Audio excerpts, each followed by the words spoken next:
Today, we're going to dive into a story that, honestly, it just completely challenges how you might think about things like justice, grief, and especially forgiveness. It's about a family whose response to an absolute unthinkable tragedy created this legacy that, believe it or not, still resonates decades later.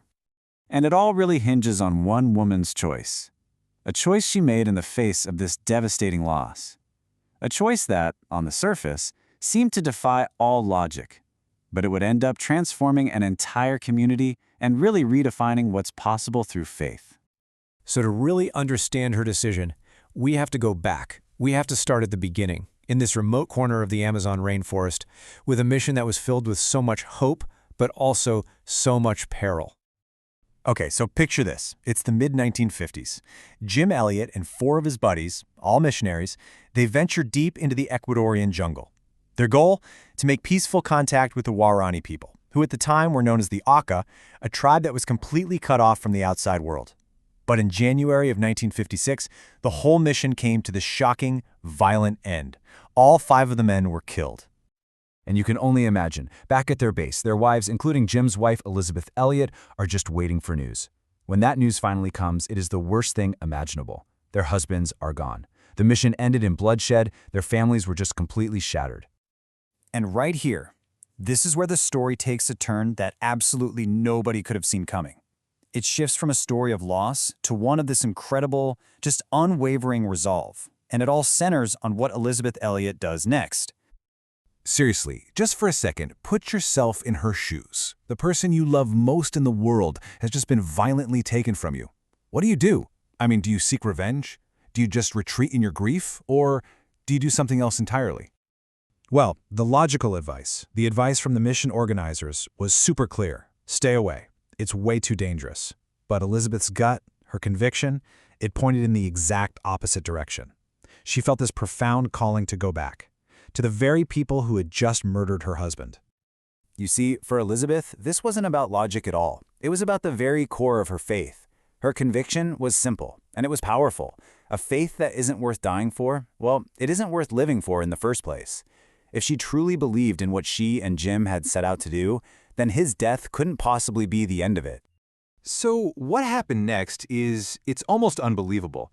Elizabeth didn't just talk about going back. She actually did it. She, along with Rachel Saint, who was the sister of another one of the slain missionaries, went to live among the Guarani.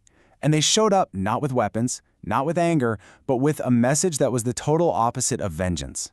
It was a message of forgiveness. And the result was something no one, absolutely no one, could have predicted. She became part of their community, she learned their language, she built real relationships. And slowly but surely, the tribe that had met her husband with spears, well, they started to listen.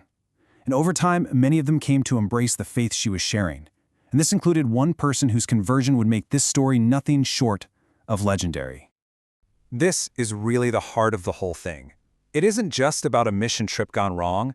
It's about the transformative power of forgiveness in its most radical form. Just think about that for a second.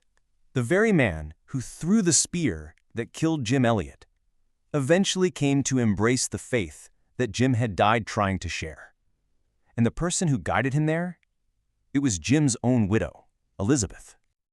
But hang on, the story doesn't even end there. This man's transformation was so complete, so total, that he went on to study, to learn, and to eventually become a pastor, a spiritual leader for his own people.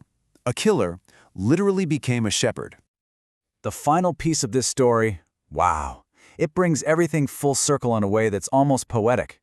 It creates this legacy that was passed right down to the next generation. I mean, the chain of events here is just astonishing. So let's just recap. First, a man kills Jim Elliot.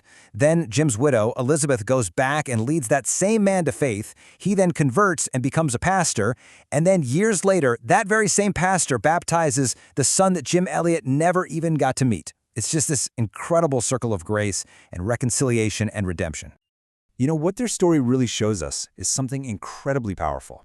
That true forgiveness can cross the deepest divides imaginable. Not location, not language, not even a history of violence could stop this incredible chain of events from happening. And this was the philosophy that guided Jim Elliot's life. It's a quote he actually wrote in his diary way back in college, long before he ever went to Ecuador. He believed he was trading his temporary life here on earth, something he knew he couldn't keep forever anyway, for something eternal, something he could never lose. And it was that belief that fueled both his mission and his wife's incredible response to his death. And that really brings us to the final question. It's a question the story kind of forces us to ask ourselves. In our own lives, when we're weighing our choices and our sacrifices, what is that one thing we're aiming to gain that can never, ever be taken away from us?